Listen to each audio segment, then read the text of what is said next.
बहुत दिनों के बाद मैं इस ब्लॉग में किसी का इंटरव्यू ले रहा हूँ। तो इस बार मेरे साथ एक इंटरनेशनल स्टूडेंट है जो क्राइस्ट चर्च में यूनिवर्सिटी ऑफ कैंटरबरी में मास्टर्स करने आई है। और मैं बहुत ज़्यादा डिटेल आपको नहीं दूंगा, मैं उनसे खुद पूछूंगा कि भाई कौन सा उनका कोर्स है, वो कब यहाँ आई और कैसा उनका सो फार एक्सपीरियंस रहा ना। तो सबसे पहले तो आप थोड़ा सा अपना इंट्रोडक्शन दे दो कि आपका नाम और आप कहाँ से हो। माय नेम इज़ आरती मुखिया। मैं देहरादून से बिलोंग करती हूँ जो उत्तराखंड में है। और मैं क्राइस्ट चर्च अभी जुलाई में ही मूव हुई हूँ। और मैं यहाँ से यूनिवर्सिटी ऑफ कैंटरबरी से अपना मास्टर्स ले रही हूँ in masters in renewable energy. ये एक इंजीनियरिंग स्टडीज़ है। सो मेरा बैकग्राउंड मेरा इंडिया में I did my graduation in electricals and electronics. अच्छा, तो इंडिया में कौन से कॉलेज से आपने इंजीनियरिंग की? मैंने कॉलेज ऑफ इंजीनियरिंग रुड़की से किया अपना बीटेक। अच्छा, तो अच्छा कॉलेज है। हाँ अच्छा है अपने लाइक इट्ससेल्फ अ यूनिवर्सिटी, वो खुद में एक यूनिवर्सिटी है। सो क्योंकि मुझे मुझे याद है ना, ये बहुत पुराना है। हाँ बहुत पुराना है। तो 20 साल पहले ये सिर्फ एक इंजीनियरिंग कॉलेज होता था। हाँ अब हो सकता है यूनिवर्सिटी अब तक अब बन वो गया हो। यूनिवर्सिटी में चेंज हो गया। हाँ, तो अच्छा मैं आपसे एक सवाल पूछूं, क्योंकि अब जैसे आप यहाँ से मास्टर्स कर रहे हो तो बहुत मोस्ट पॉसिबली आपका 1 साल का प्रोग्राम होगा। हाँ 1 साल का और है। आपने 4 साल इंडिया में पढ़ाई की। हाँ और अब आपने दोनों दुनिया देख ली। आपने इंडिया की भी एजुकेशन सिस्टम देख लिया और वहाँ की भी एजुकेशन का फॉर्मेट देख लिया। तो यहाँ का भी आपने देख लिया।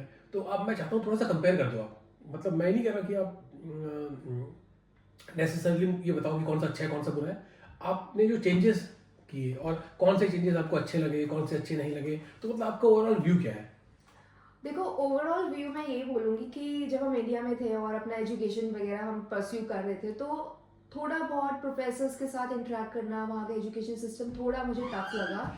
बिकॉज ऑनलाइन क्लासेस, क्योंकि यहाँ पे एक कंपैरिजन है सबसे मेजर डिफरेंस कि हम लोग यहाँ पे रिकॉर्डेड लेक्चर्स भी अपने देख सकते हैं इफ़ हम लोग अगर अनअवेलेबल हैं क्लासेस के लिए, एंड प्रोफेसर से बहुत अच्छा इंटरेक्शन भी कर सकते हैं। बट जब हम इंडिया में अपना बीटेक ले रहे थे तो professors were not that interactive with. तो ऐसा होता था कि बस लेक्चर्स चल रहे हैं, स्लाइड्स चल रही, बस वो पढ़ के हमें बताते थे, तो इंटरेक्शन बहुत कम होता था। बट ओवरऑल मैं ये नहीं बोलूँगी कि एजुकेशन सिस्टम इंडिया का बहुत बेकार है, नहीं, इंडिया का भी बहुत अच्छा है, टीचर्स बहुत अच्छे हैं, आईटीएंस प्रोफेसर्स भी थे हमारे, वो भी बहुत नॉलेजेबल थे। बट अगर मैं कंपेयर करूँ in terms of easiness and interaction, so मैं फॉरेन स्टडीज़ को ज़्यादा प्रेफर करूँगी, लाइक जो हमारी यूनिवर्सिटीज़ है, क्योंकि हमें अलग अलग कंट्री से भी बच्चे देखने को मिलते हैं, अलग अलग एज डिफरेंसेस के भी हैं, सो काफ़ी नॉलेज गेन करने को मिलता है। सो इट्स ओवरऑल अगर मैं बोलूँ so it's a very nice experience to pursue any level of education, whether it's graduation और पोस्ट ग्रेजुएशन और पीएचडी। सो अच्छा, मैंने ये बात सुनी थी ना कि पिछले कुछ सालों में खासकर कोविड के बाद से बहुत सारी क्लासेस ऑनलाइन मूव हो गई। हाँ तो बेसिकली आपको फिजिकली यूनिवर्सिटी क्लास अटेंड करने के लिए जाने की जरूरत नहीं है। हाँ। बहुत सारे कोर्सेज में। तो आपकी जो ये पर्टिकुलर प्रोग्राम है उसमें कैसा है कि आप क्लास में जाते हो कि आपके पास चॉइस भी है कि आप ऑनलाइन अटेंड कर सको? देखो यही एक बहुत अच्छा एडवांटेज है यहाँ पे कि हम लोग फिजिकल क्लास में भी जा सकते हैं, बट अगर हम किसी की वजह से हम लोग अनअवेलेबल हैं या कुछ वेदर मतलब परेशानी आ रही है वेदर वाइज, तो हम ऑनलाइन रिकॉर्डेड लेक्चर्स भी देख सकते हैं उसके। सो वो हमें मतलब बहुत इजी हो जाता है हमारे जैसे स्टूडेंट्स है, बिकॉज आपको पार्ट टाइम भी देखना है, आपको कुकिंग भी करना है, आपको सब कुछ खुद ही हैंडल करना है, तो रिकॉर्डेड लेक्चर्स भी बहुत कन्वीनियंट है। So like it's a dual thing कि आप कुछ भी कर सकते हो, मतलब इट्स टोटली अपॉन अस कि आप फिजिकली हो या आप ऑनलाइन अवेलेबल कर रहे हो। और मतलब रिसोर्सेज का कंपैरिजन कैसा है? जैसे इंडिया में जो रिसोर्सेज अवेलेबल थे, जैसे टीचिंग सपोर्ट, लाइब्रेरी रिसोर्सेज, तो वो कंपैरिजन कैसा है? I will again say this कि यहाँ पे लाइब्रेरी का आपका access and teachers interaction and professors के पास आप ईमेल सेंड करो, उनका अपॉइंटमेंट लो, अपनी प्रोजेक्ट के बारे में डिस्कस करो, तो बहुत इजी है इधर। आपका लाइब्रेरी एक्सेस में आपको इतनी सारी बुक्स का है और इतनी सारी फैसिलिटीज़ हमारी खुद की यूनिवर्सिटी में हमने प्रोवाइड की हुई है कि जो मैं थोड़ा सा इंडिया से बोलूँगी कि बेटर है हमारी क्योंकि मेरे यूनिवर्सिटी। ख्याल से सबसे जो एज ए स्टूडेंट जो मुझे बात समझ में आई वो सबसे कि उनका जो लाइब्रेरी रिसोर्सेज है वो बहुत ही रिच है। बहुत सब रिच कुछ है, है। बहुत वाइड है, बहुत रिच। यहाँ तक कि वो एक, आप ये भी कह सकते हो कि दुनिया में जितना भी पब्लिश्ड वर्क है तो वो that is available. Through the university हाँ, अवेलेबल। yes. और अगर नहीं है तो दे आर रेडी टू पे फॉर इट, बस आपको लाइब्रेरियन को बोलना है कि मुझे ये चाहिए और आपके राइट। उसमें अवेलेबल एंड है। अगर आप किसी चीज़ की आप कंप्लेन भी करते हो ना, जो हमें इंडिया में बहुत कम देखने को मिलता है कि आप किसी चीज़ की कंप्लेन कर रहे हो एंड वो उस पर स्टेप या उस पर कोई वो नहीं ले रहे हैं एक्शन, तो हमें यहाँ पे ये बहुत अच्छा एडवांटेज मिलता है फॉर द खासकर इंटरनेशनल स्टूडेंट्स के लिए, कि वो आपकी बात को सुनते हैं एंड उस पर फिर एक्शन भी लिया जाता है।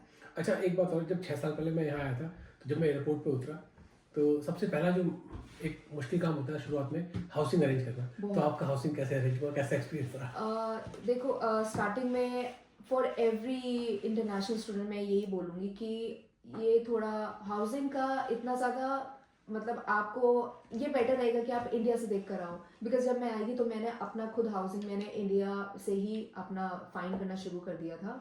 सो यहाँ पे आके आप फिर हाउसिंग एंड एकोमोडेशन वगैरह देख रहे हो and with all your luggage, आपको कुछ नहीं पता आप कहाँ जा रहे हो, मैप्स बहुत कंफ्यूजिंग है स्टार्टिंग में लगता है, ऑल्दो अब विद टाइम आप बहुत फेमिलियर हो जाते हो, पर स्टार्टिंग में थोड़ा डिफिकल्टी रहती है एकोमोडेशन में के लिए।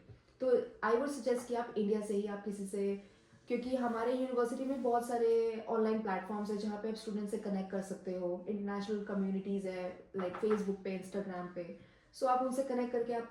तो आपने कहाँ लिया पहला घर, कैसा कैसा कहाँ पे मिला? मेरा देखो जो मेरी यूनिवर्सिटी है वो आइलम मेन आइलम में है। सो मैं जहाँ पहले रहती थी वो हॉर्नबी साइड रहती थी। सो मेरे को बहुत ज़्यादा दूर पड़ता था हॉर्नबी एरिया। सो मेरे को लाइक बसेस से मैं ट्रैवल करती थी। So it was very very difficult for me to travel by bus, because वो बहुत टाइम कंज्यूमिंग था एंड वेदर वाइज भी बहुत ज़्यादा डिफिकल्टी होती थी मुझे। बट फिर मैंने जब मैं यहाँ पे आई फिर मैंने 1 महीना हुआ, फिर मैंने आसपास अपने यूनिवर्सिटी के एरिया में मैंने ढूंढना शुरू किया, तब फिर मेरे को मिला। अच्छा, और जब जब आपने यूनिवर्सिटी के पहले आप दूर रहते थे थोड़ा सा, फिर आप यूनिवर्सिटी के पास में आके, तो कॉस्ट में कितना डिफरेंस है कि अगर दूर रहते हो तो क्या कुछ पैसे बचते हैं? अब यस, दूर रहते हो आप यूनिवर्सिटी से तो हाँ जी बिल्कुल, आपका मतलब आपको मिल जाता है थोड़ा कम चीपर मिल जाता है as comparative to the areas which are near to the university. तो थोड़ा यूनिवर्सिटी के पास आओगे आपकी फैसिलिटीज़ भी आपकी बढ़ जाएंगी, क्योंकि बहुत कम डिस्टेंस होता है, वॉकिंग डिस्टेंस होता है, तो उसी हिसाब से आपके एकोमोडेशन प्राइसेस भी फिर बढ़ जाता है। तो आपका कितना बढ़ा एकोमोडेशन प्राइसेस, कितना पहले आप देते थे आपके पहले आई वाज पेइंग 160 पर वीक, 160 पर वीक, क्योंकि वो मेरा यूनिवर्सिटी से काफ़ी दूर था एरिया। बट जब मैं इधर शिफ्ट हो गई हूँ यूनिवर्सिटी के पास, so now I am paying around 200, पर इसमें इलेक्ट्रिसिटी एंड ये इंक्लूडेड नहीं है वाईफाई।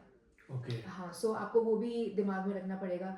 तो मतलब अगर हम वाईफाई एंड इलेक्ट्रिसिटी का बिल भी इंक्लूड करते हैं, so it will go around 230 220 something like yes. अच्छा, और एक बात और ये देखो, जब मैं, क्योंकि मैं तो देखो अपने जो मेरा रेफरेंस पॉइंट है वो मेरा खुद का अपना एक्सपीरियंस, जब मैं 2019 में आया था, तो जब मैं यहाँ आया था उस वक्त तो जॉब ढूंढना बड़ा मुश्किल था, खासकर यूनिवर्सिटी के आसपास, क्योंकि अगर 10,000 स्टूडेंट तो होंगे यूनिवर्सिटी में और सबके सब, खैर अंडर ग्रेजुएट स्टूडेंट्स तो उतना काम नहीं करना चाहते, लेकिन जो मास्टर्स वाले स्टूडेंट्स हैं, खासकर इंटरनेशनल स्टूडेंट्स, वो 20 आवर्स इतना ही अलाउड है, इतना ही अलाउड है, कोशिश करते हैं कुछ मिल जाए।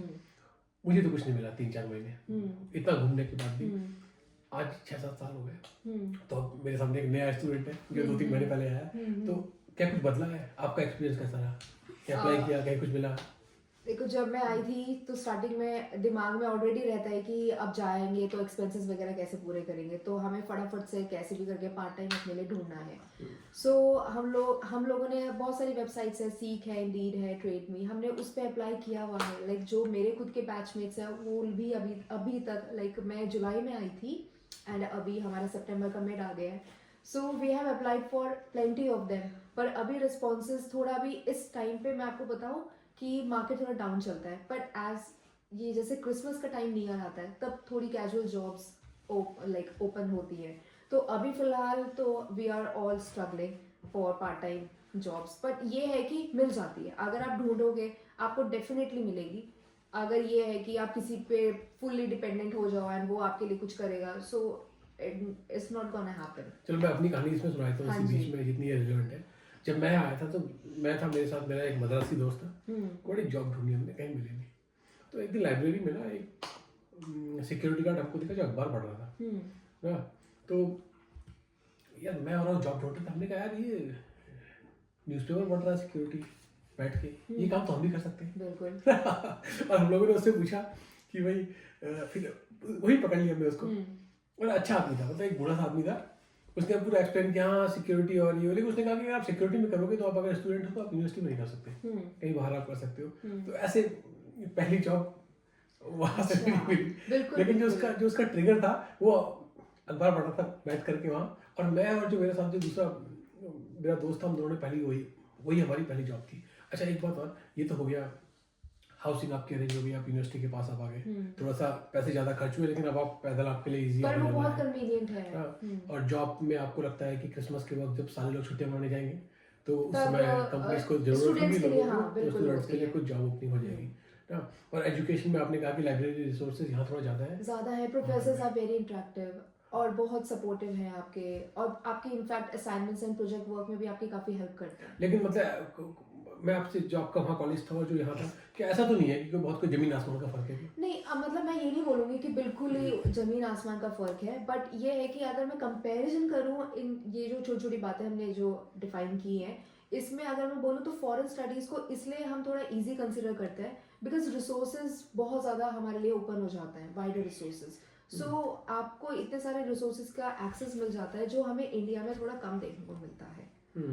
और आप, मुझे नहीं पता आपका प्रोग्राम में कितनी हैंड्स ऑन ट्रेनिंग है, बट इज इट अ बहुत थियोरेटिकल प्रोग्राम कि उसमें कुछ प्रैक्टिकल ट्रेनिंग भी है कुछ? नहीं, प्रैक्टिकल भी है, कैलकुलेटिव पार्ट भी है, since I am from electrical backgrounds तो बिल्कुल कैलकुलेटिव पार्ट भी है, और नॉट ओवरऑल थियोरेटिकल है, but yes it's a mixture of practical and like अपना हमारा बहुत सारे सॉफ्टवेयर अलग अलग यूज होते हैं बिकॉज रिन्यूएबल एनर्जी में क्या है, आपको एनर्जीज को देखना पड़ता है कि सोलर मतलब आप में किसकी ज़्यादा बचत हो रही है, तो हम इसलिए हम अलग अलग सॉफ्टवेयर यूज करते हैं, तो लाइक इट्स अ मिक्सचर। अच्छा, और एक मैं ओवरऑल लाइफ एक्सपीरियंस कैसा है, मतलब वहाँ भी रहे आप इतने साल, अब आप यहाँ रह रहे हो, तो मतलब जैसे मैं कह रहा हूँ ओवरऑल लाइफ एक्सपीरियंस, मतलब इन जनरल लाइफ ना, इन तो जनरल उसमें वो कैसा लगा आपको यार? मतलब देखो, आई बी ऑनेस्ट, स्टार्टिंग में बहुत ज़्यादा एक्साइटमेंट रहते हैं कि वो इंडिया से बाहर जा रहे हैं, फॉरेन, ये वो बहुत सारे सपने लेकर आते हैं हम यहाँ पे, और पर इंडिया में एक्चुअली ये बात बहुत अच्छी है कि हमें जब हम यहाँ पे आते हैं तो चीज़ें बिल्कुल